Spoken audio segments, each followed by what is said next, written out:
yang tersebut dalam hadis masyhur yang diriwayatkan dari Abdullah bin Amr ibn al-As radhiyallahu anhuma.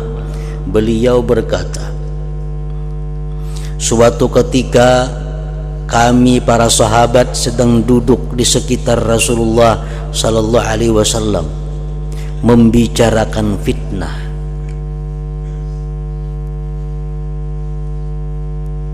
Fitnah ini maksudnya adalah kerusakan massa,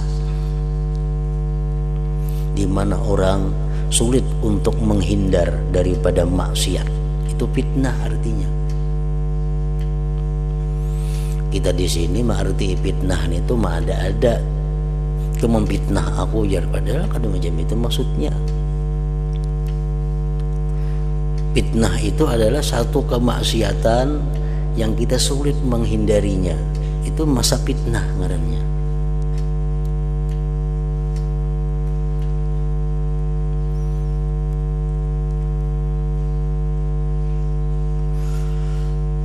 Lalu Rasulullah sallallahu alaihi wasallam bersabda, "Idza ra'aitumun nasa marajat uhuduhum wa khaffat amanatuhum wa kanu hakaza."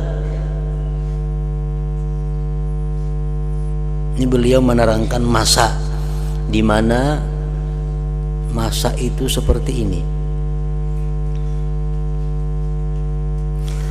Apabila kalian melihat para muslimin telah mengendur, maksudnya mengendur di sini adalah marajat uhuduhum. Mereka sudah suka membatalkan, suka merubah perjanjian-perjanjian. Artinya di masyarakat ini janji itu sudah kada berfungsi lagi. Sulit mempercayai janji. Orang berhutang, belikan bayar rencana ya seminggu lah, sulit dipercaya. Seminggu itu bisa sebulan bisa setahun hanya bayar. Berjanji apa aja sudah kada birisnya lagi.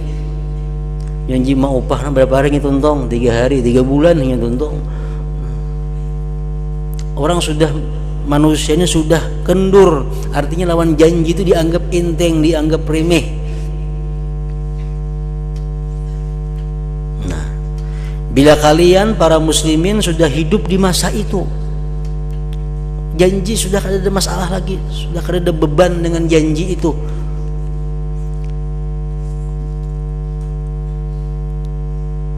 Yang kedua, hilang kesanggupan mereka untuk taat kepada Allah dan hampa amanah mereka. Amanah sudah kada ada lagi. Artinya sedikit sekali orang-orang yang mampu melaksanakan amanah. Kepercayaan itu sudah kada ada lagi.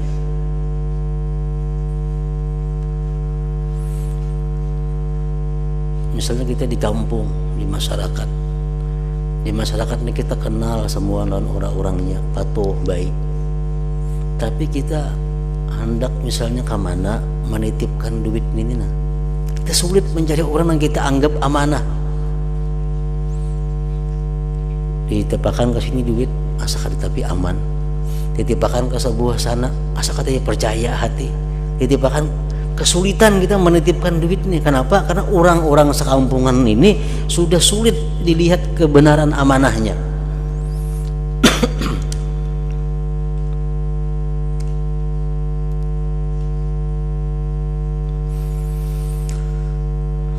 Sudah demikian keadaan mereka. Pada waktu itu Rasulullah menjalin jari tangan beliau. Aku Abdullah bin Amr bertanya, apakah yang harus kukerjakan bila terjadi yang demikian?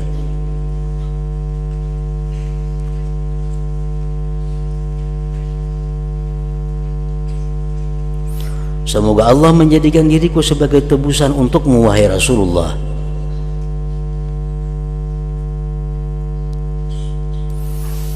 Rasulullah bersabda, ilzam baitaka.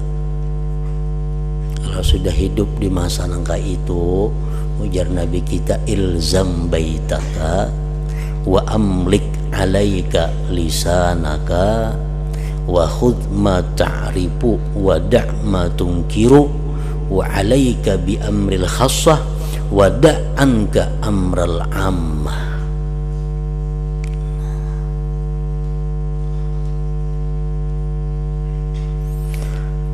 Tetaplah tinggal di rumahmu. Kalau sudah macam itu keadaan lingkungan, janji sudah kada jadi masalah lagi dilanggar, amanah kita sulit mencari orang yang amanah. Kalau sudah macam itu keadaannya, tinggallah engkau di rumahnya Nabi. Artinya banyaki bagana di rumah, banyaki bagana di rumahnya. Kuasailah, kendalikanlah lisanmu, jaga mulutmu ya Nabi, jaga mulutmu. Laksanakanlah apa yang sudah kau ketahui kebaikannya, dan tinggalkanlah apa yang telah kau ketahui sebagai perkara mungkar. Uruslah apa yang menjadi ketentuan dirimu, dan tinggalkanlah urusan umum. Urus diri kita, urus anak bini kita nang di rumah. Orang lain kada usah diurus lagi. Kalau sudah macam itu, masa di sekitar kita.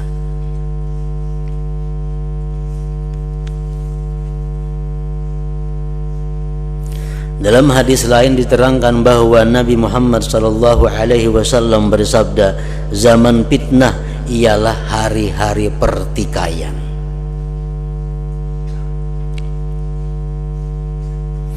Ditanyakan oleh sahabat, apakah hari pertikaian itu? Rasulullah menjawab, yaitu ketika seseorang merasa tidak aman terhadap teman duduknya. Sudah disebut ngarannya hari-hari fitnah. Kita ini sudah lawan kawan aja kita kada percaya lagi. Kita ini kawan sekaguringan, rancak ke situ kamari lawan inya, kawan akrab. Tapi kita kada percaya lawan inya. Jadi berhutang pang duit, kita kan percaya lagi lawannya. Padahal kawan kita. Nah bila sudah macam itu keadaan masyarakat kita, bagaimana di rumah aja lagi. Oleh sembahyang berjamaah turun ke masjid Jumat turun, habis itu bagaimana di rumah. Sarwan pang kada wajib lagi ditulaki, pengantin kada wajib lagi dihadiri. Kenapa? Karena banyak munkar daripada kebaikannya. Handil pang, kada usah bahandil lagi, banyak mudaratnya pada manfaatnya. Bahandil seberapa jam, kena ngomong bebandirannya 2-3 jam.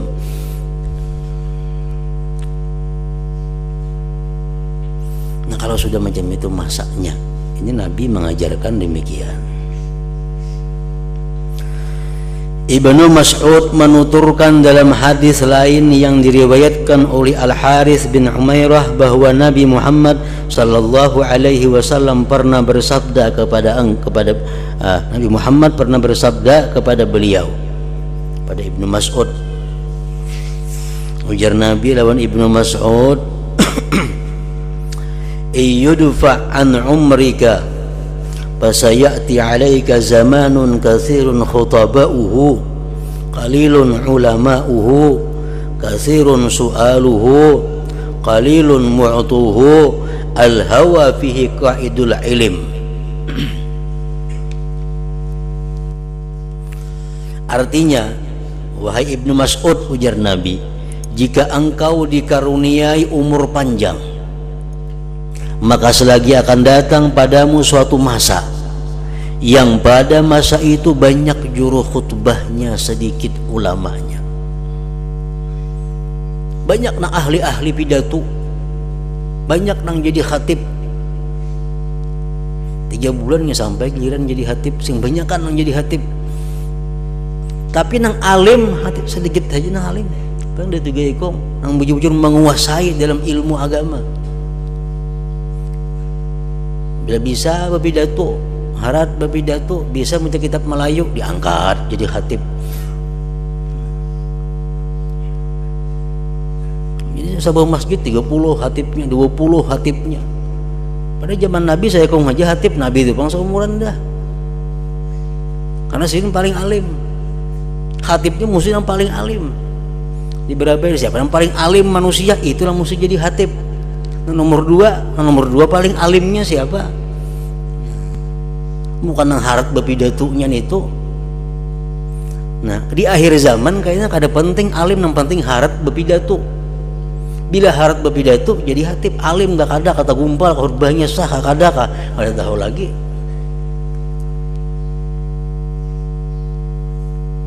Nah, Nabi Ibnu Mas'ud ikan bila panjang umur kan bertemuan kayaknya kayak itu. Banyak orang yang meminta, sedikit yang mau memberi. Pengamis di mana-mana saling banyakan. Nah, memberi kada banyak orangnya. Kesenangan nafsu di masa itu merupakan penuntun dalam menuntut ilmu. Artinya apa? Al-hawa bihi kaidul ilm. Artinya hawa nafsu yang memimpin ilmu, bukan ilmu yang memimpin hawa nafsu. Nah, akibatnya apa? Akibatnya dia selalu mencari hukum-hukum yang sesuai dengan keinginan hawa nafsunya. Kan banyak hukum-hukum itu kaulnya. Sebuting masalah ada berpuluh-puluh kaul pendapat ulama. Di antara sekian pendapat ulama, ingin cari yang cocok lawan hawa nafsunya yang mana. Kan kada boleh tuh fasik jadinya. Misalnya Imam Syafi'i mengharamkan, Imam Maliki memakruhkan itu, Hambali membolehkan itu. Aku 4 Hambali aja yang membolehkan, yang sesuai lawan hawa nafsu. Kayaknya isuk hari pulang ada masalah lain, Syafi'i membolehkan, Hambali mengharamkan, aku 4 Syafi'i aja yang membolehkan. Nah, berpindah-pindah mazhab mencari mana pendapat yang katuju lawan hawa nafsu. Nah, ada masa kayaknya seperti itu, dipaksa hukumnya menyesuaikan hawa nafsu, dipaksa kita mencari kaul-kaul pendapat-pendapat ulama yang mendukung keinginan kita. Nah, kalau engkau panjang umur wahai Ibnu Mas'ud, kata Rasulullah, engkau akan menemui masa itu. Orang gunanya beda pendapat ulama itu untuk menghadapi hal-hal yang sifatnya dalam keadaan sempit, dalam keadaan darurat. Akhirnya kita pindah mazhab. Kalau kita mencari yang nyaman-nyamannya aja, nah itu kada boleh.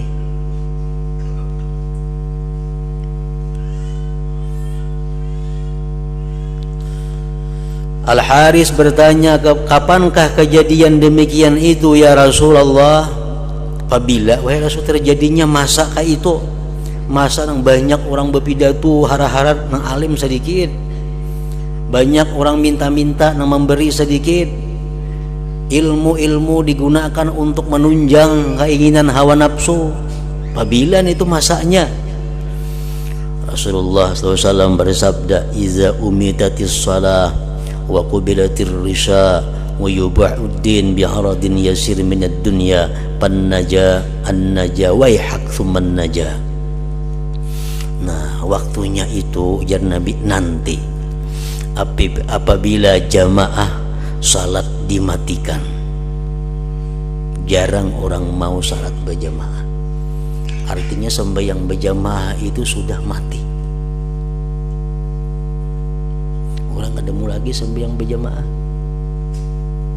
Itu ngedikitan mulai subuh nang bakunci langgar kada ada lagi orangnya. Subuh kada ada lagi langgar orangnya. Banyak itu mungkin kita kabanjir tuh subuh, banyak langgar nang bakunci. Subuh kada ada orangnya nang berjamaah. Subuh kena zuhur, asar, paling maghrib pun isya nang berfungsi. Kayaknya beberapa tahun kemudian hanya maghribnya lagi yang berisi langgar, isya sudah kada ada lagi orangnya. Akhirnya kita habis 5 waktunya, mati jamaah. Nah, ujar Nabi kita, waktunya terjadi yang tadi apabila salat jamaah sudah dimatikan.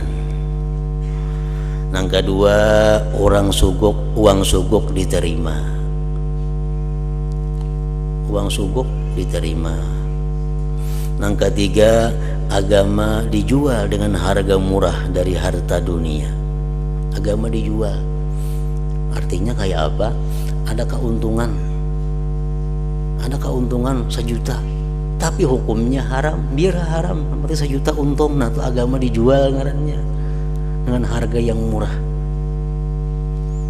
Ada bisnis, ada usaha, ada kesempatan dapat keuntungan 10 juta, tapi haram gawiannya, biar haram, yang penting dapat 10 juta. Nah ngarannya menjual agama.